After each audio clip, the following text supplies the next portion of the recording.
Today is a different kind of video. Normally we do classic tabletop RPG Fridays, and we have just started our series on Dark Conspiracy, but I'm going to pivot today because I wanted to do a tribute video to one of the OGs who has recently passed away. So I want to talk about Mr. James M. Ward. And he's been had been in the tabletop RPG community since day one.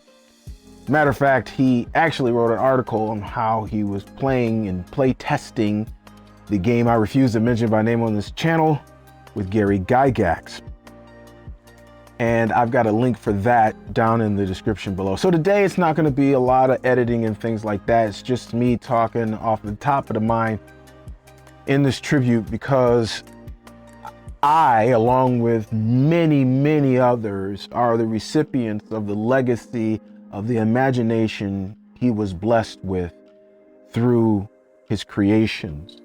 Now, for me personally, and for most people in the tabletop RPG space, especially young cats who probably don't know a whole lot of nothing about nothing when it comes to the classics, I'm just saying, James M. Ward was the one who created Gamma World. Now, for those of you who have come to this channel, when I started doing classic tabletop RPG Fridays, I started with Gamma World. And it is just apropos to do a tribute video on this day, since he's the OG when it comes to post-apocalyptic tabletop RPGs. He was at the forefront. He did the first one, and it was only shortly after that where the Morrow project came out. So he is definitely an OG when it comes to that. And Gamma World was the third tabletop RPG that I ever purchased. The first two were actually the same game, kind of, sort of. My first game that I purchased was Marvel Superheroes Basic, and then I purchased Marvel Superheroes Advanced. And then the third one was Gamma World 3rd Edition. And to this day, I am enamored by that game, that setting. I love it. And when I decided to do the series on Gamma World, I was thinking, well, I'm not going to do Marvel, because if I do Marvel, I'll be doing that for the rest of the year. And it would be no problem for me to talk about Marvel superheroes back in the 1980s, the original OG Marvel superheroes tabletop RPG. I'll be talking about that forever. So I didn't want to kind of start off with that. I wanted to kind of ease my way into that. And I was like, well, what's another game that I like? And it was a no-brainer. Came to my mind just like that, Gamma World. I don't know why the game attracts me so much, and the setting attracts me so much. Those kinds of settings just attract me. And James, because of Gamma World, and he's done other work, you know, Metamorphosis Alpha, he did Greyhawk Adventures from the game I refuse to mention by name on this channel. So he's done other works, but he was like the vice president, I think, of creative direction for TSR until like 1996, when things started to go a little bit downhill.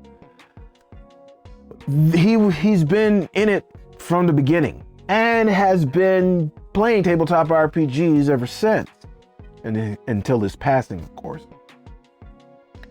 And there's other games today that has been influenced, whether they want to give him the love that he deserves or not, by him creating Gamma World. Games like Mutant Year Zero from Free League Publishing. Come on now, that's kind of a direct thing, to be quite honest. You can see Gamma World all over that. And Monty Cook with NUMENERA. And I'm pretty sure I read somewhere that he admitted that Gamma World was a part of his influence in creating NUMENERA. And so it would figure, right? In my top 3 favorite games of all time video, NUMENERA got shot up there And when we started first playing it, I was like, man, this seems like Gamma World on steroids. I mean, it just really had that reminiscent feel, and it reminded me of Gamma World. And sure enough, I found out later, I didn't know that, but sure enough, that is what happened. And so his works are still here, and we can still enjoy his works. And yes, it's always sad. We all have a loss here. This is a loss for everyone, not just his friends and family, but the family of the tabletop RPG community.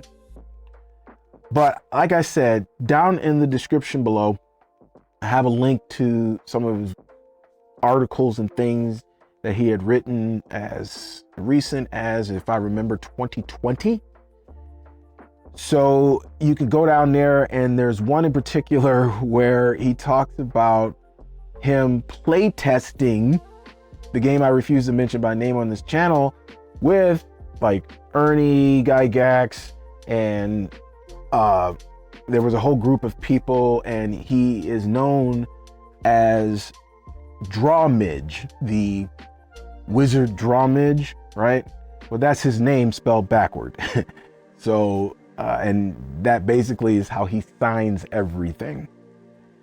So I'm gonna go ahead, I'll have that, like I said, the links will be down in the description below, but I kind of just wanted to give some love and a shout out. We lost one. We lost a big one, but I am appreciative for his work and what he's done. And we still haven't finished the Gamma World series to kind of conclude that whole series. There's still one more, but we haven't finished it, but I've got that on the calendar for this year, and we're going to finish it. And we're just going to dedicate that, and really all of those videos are dedicated to all the people who put in the work to create Gamma World. Well, that one will especially go to James. So yeah, I just wanted to give much love. And folks, if you can, you know, especially those of you who have a tabletop RPG channel, please give a shout out or something, and let people know that his work was loved and we love him because of it. So that's gonna do it for me, folks. I believe I'm gonna get out of here. So until next time, y'all, let me throw up the deuces. Say peace 5,000. And you guys have a blessed week.